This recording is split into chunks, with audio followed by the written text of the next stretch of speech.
Hi everybody, hi every spirit, welcome very much to the channel. As a direct for here, ready to do a video about spirituality. Thank you for watching, leave a like and subscribe, use the links on below, book readings and service with me, and let's get ready. Today we're about to talk about angels. What are angels and what are their importance in general? So I want to use a very good example, I think, which is the biblical passage when the angels came down to earth, the fallen ones, and they taught humans to make weapons and to basically make other types of things, right? But we have to understand that angels are not creatures. Okay, they are not these creatures that we see depicted in the Bible. The same with demons as well. All right? So first, we have to understand that angels and demons, they are not creatures. So if they are not creatures, what are they? They are spirits, right? So why do we call them different things? Because they are spirits in different states, creating different outcomes. Okay? So what is an angel and what is a demon? We'll be focusing on angels in this video, and then we can make a video about demons and demonic energy in general. All right? So an angel, or according to my example, using that biblical passage, right, where the fallen ones, the fallen angels, came down to earth and taught humans to do certain things, to do weapons, to brew certain potions and whatnot. What does that mean and what does that represent? All right? So the angels or angels in that specific scenario, they represent the spirits of the people that got those ideas. How so? Okay, first we have to realize something. Think about it. Have you ever went through that scenario where an angel came down and taught you something? No, right? It's always you that you learn something because somebody teaches you something, or you have those moments, right? Oh, haha, you put the pieces together.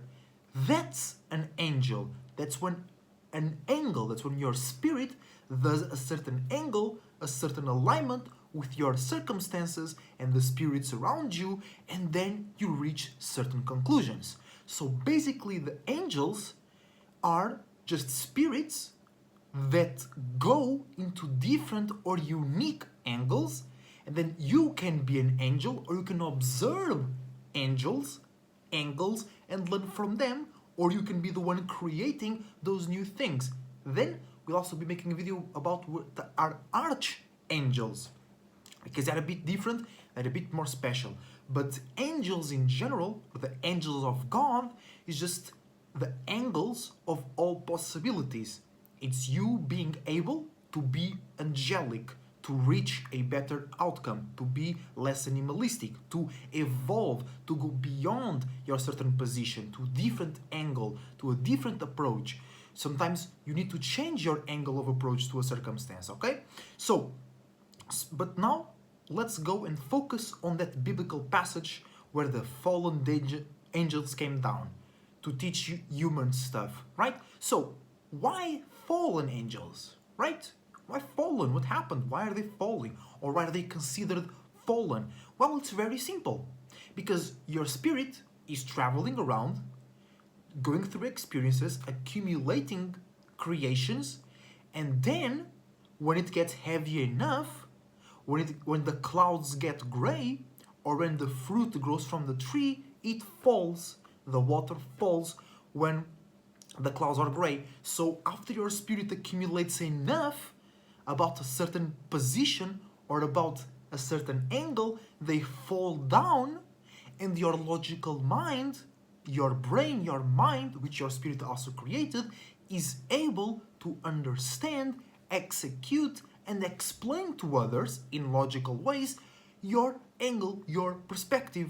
You know what I'm saying? So they are fallen because they were in the spiritual realm, or in the mental realm, or in the dream realm, esoteric realm, whatever, and then they came down, they became more dense, they became heavier because they accumulated enough, so they came down from God's world, God's realm, all possibilities, and they became a possibility. Not all, They became one possibility. So they fell down. It's not a negative perception, because a lot of times you see that, oh, the fallen angels, the negative ones. No, it just means they became real, or they created something that became real. And guess what? After that, the angels go back somewhere else, because then they experience something, that creation dies and the spirit transforms, and now they have nothing holding them back. They can go away. You know what I'm saying? That's what happens when you die. Your body, your mind, your emotions, they need some time to separate from your spirit, but once your spirit does separate from them, your spirit is gone, light as a feather, once again, like in Egypt. You know what I'm saying? So that's why they're called fallen angels, because they came down to reality to become a thought, to become an idea, to become inspiration, to become an event that made somebody learn something, you know? And that's, I think, very important to also take a look at that example of that biblical passage where the angels, the fallen ones, came down here to teach humans how to make weapons and whatnot. What does that mean? What does that represent? That represents a shift, an evolution that happened really quick, right?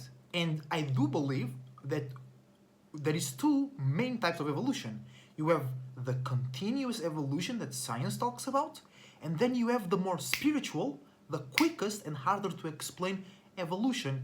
Because you as a spirit, you can experience, and mostly spirits down here experience things for a very long period of time, and they develop slowly.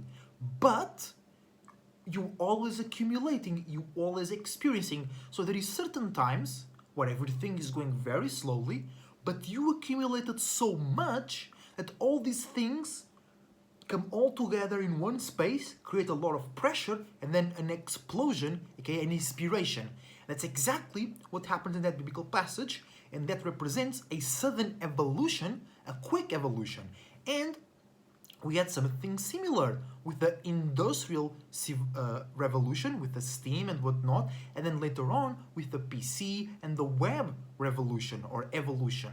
So it was like things were going slow and steadily, and then suddenly, boom, something snaps, something happens. That's spiritual evolution.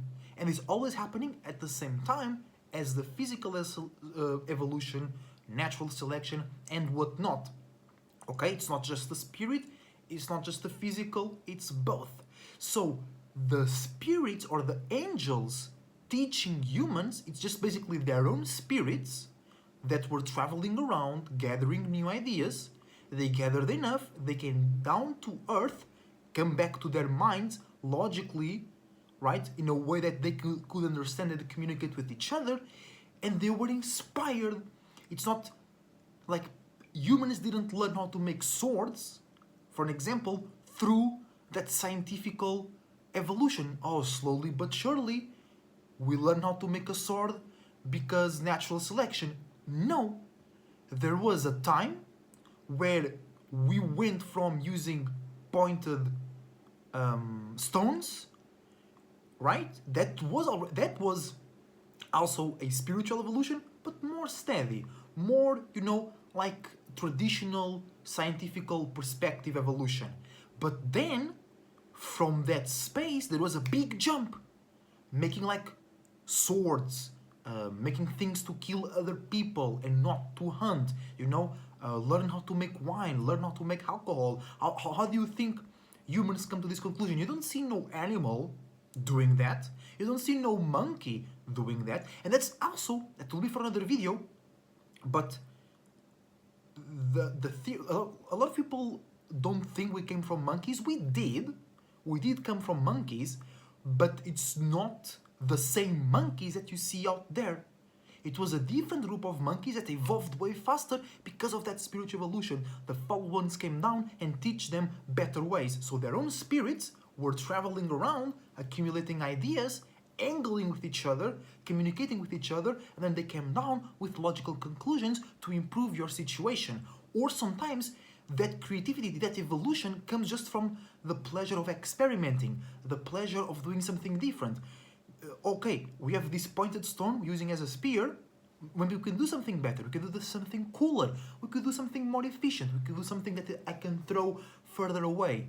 with more ease, you know, and that's really our superpower, is that through accumulating experiences on a slow, steady pace, eventually you're going to accumulate so much it's going to explode, and you're going to jump real quick to the next stage of your perspective.